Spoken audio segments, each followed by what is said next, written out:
You know what everyone loves to talk about in 2020? Politics.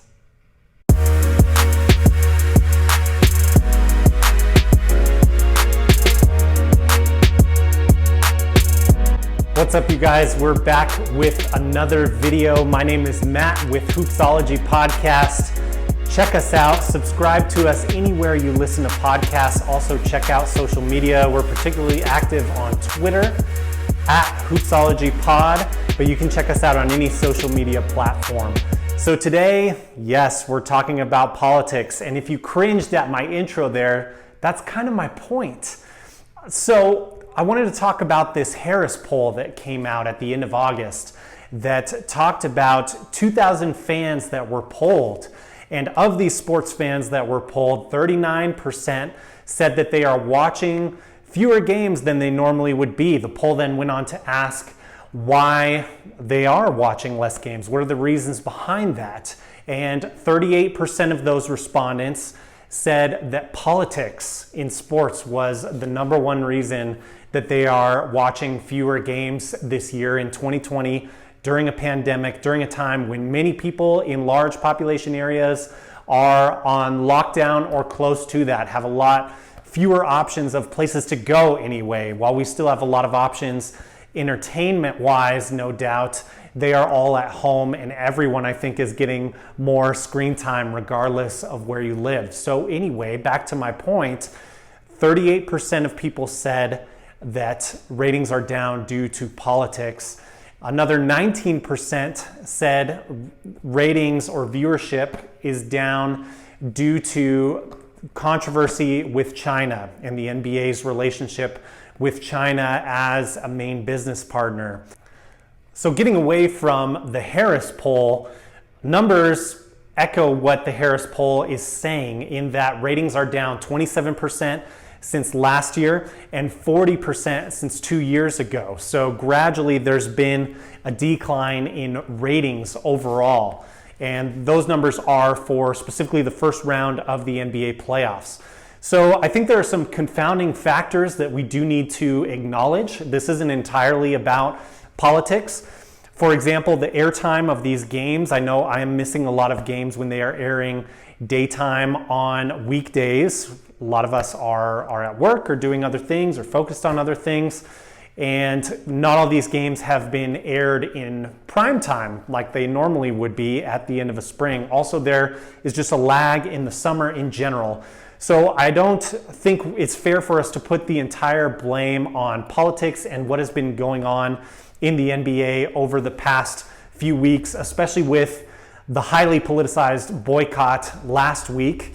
And I don't really want to get into partisan politics or tell you how you should feel about that, because we're all adults here. You should make up your own mind about that. I also want to say that I am a big proponent of free speech, and I am for the free speech of these players. But here's an example that I'll use from my own life. It was in 2011, I went to a concert with my wife. We were newly married, looking forward to this concert. And it was a great concert. We had a great time.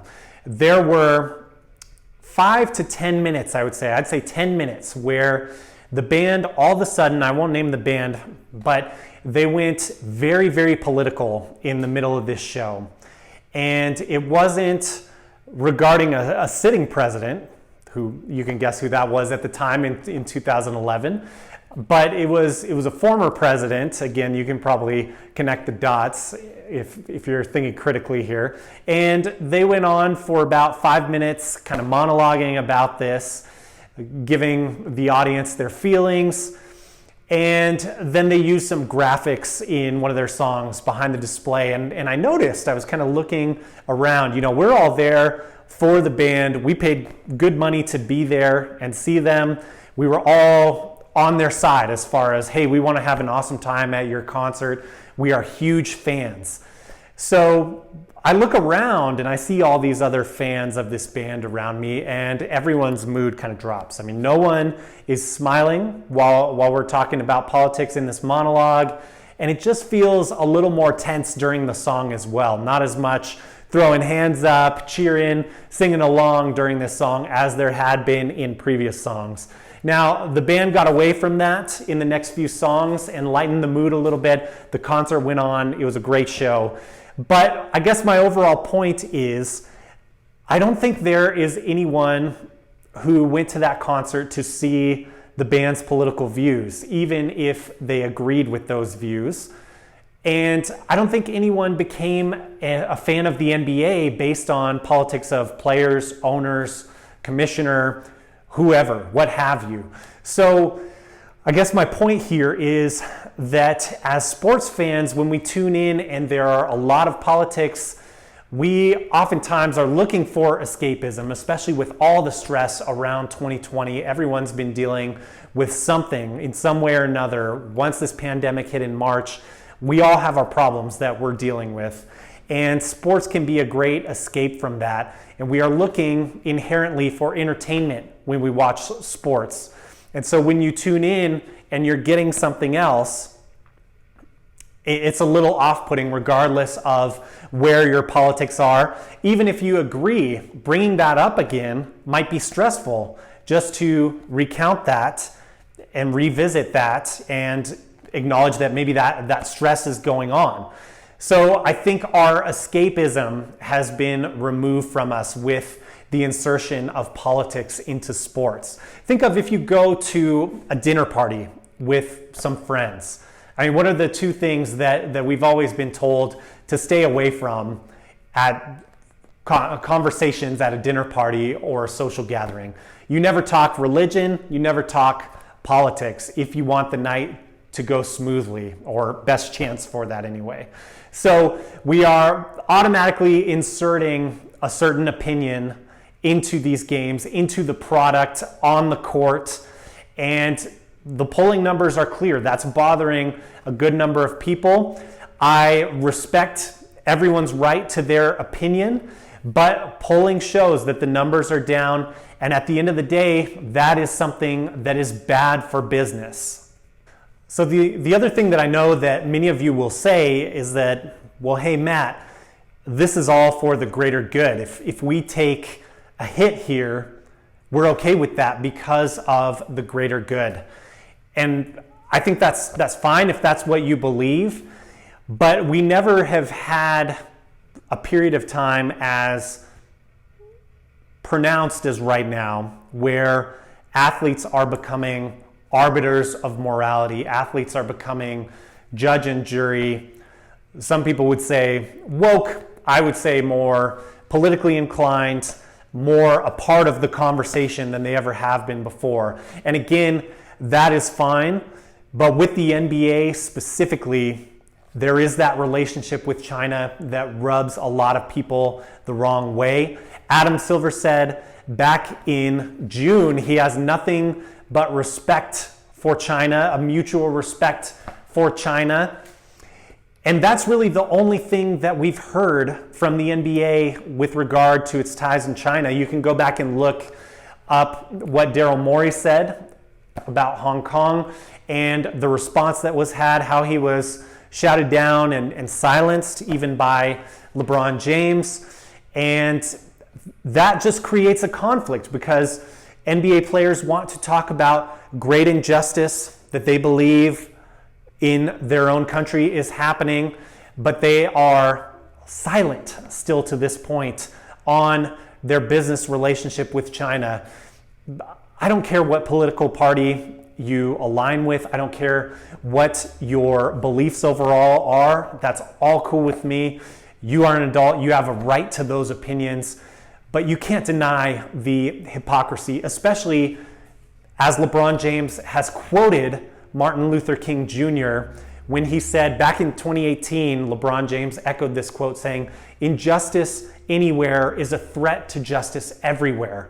If you truly believe that, you cannot be an arbiter of morality and not speak out against China. You cannot pick and choose these things. I understand that you want to take care of things domestically, but you cannot pick and choose if you truly believe that quote. So many people think this looks hypocritical, and I think that's a fair take. You cannot dodge China.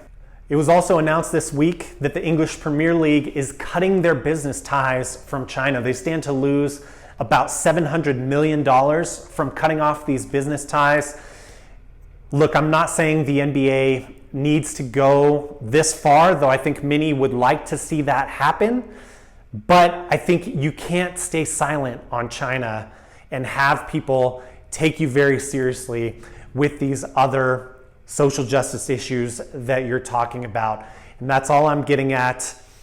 And I think, look, if you're mad watching this video, if you're mad at the takes that I have here, I think that further speaks to why politics is so divisive when it's printed out on the basketball court, when it's printed out on jerseys. I think that's fine if that's the decision the NBA wants to make as a business. Again, I'm for you having a right as a business to do whatever you want.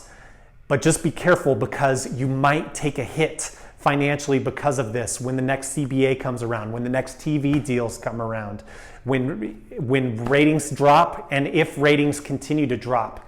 We have to be careful if you want to remain this global superpower of an entertainment industry. And that's all I have to say. I would love to know your thoughts on all this.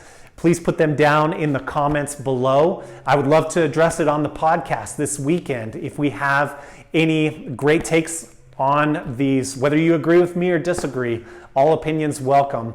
Thank you so much for watching. Like, subscribe, share, and check out our podcast. New episodes every weekend. Usually those drop Sunday night. I hope you have a fantastic Labor Day weekend. Take care. Talk to you again soon.